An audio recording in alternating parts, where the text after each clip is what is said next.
App stores are coming under pressure around the world, but who wins if Apple and Google cut their famous 30% fee?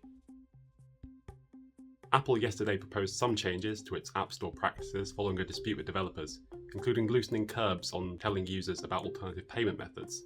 Meanwhile, US and South Korean lawmakers are piling pressure on Apple's App Store and Google's Google Play, while the technology world awaits a ruling in Epic Games' antitrust lawsuit against the iPhone maker. With games contributing $80 billion to the $111 billion of stores' sales last year, according to Sensor Tower, you'd expect games makers to be rubbing their hands at the possibility of lower App Store fees.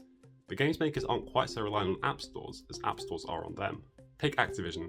The owner of Candy Crush is likely to make around $3 billion in mobile revenue next year.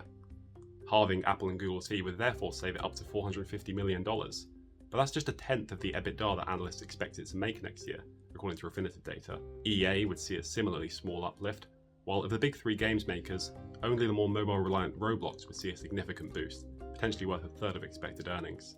The real winners are dating firms like Bumble and Match Group, which owns Tinder and Hinge. Match says it spends almost $500 million a year on App Store fees, around 20% of its revenue.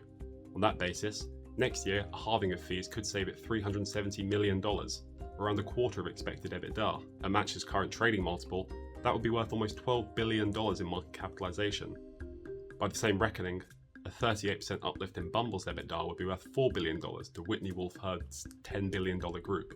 Some of those gains may already be priced in, with investors increasingly confident of App Store relief in the near future. Much of the windfall could also head back to Apple and Google through increased ad spending. Either way, a cut in App Store fees would likely represent a particularly warm embrace for dating apps.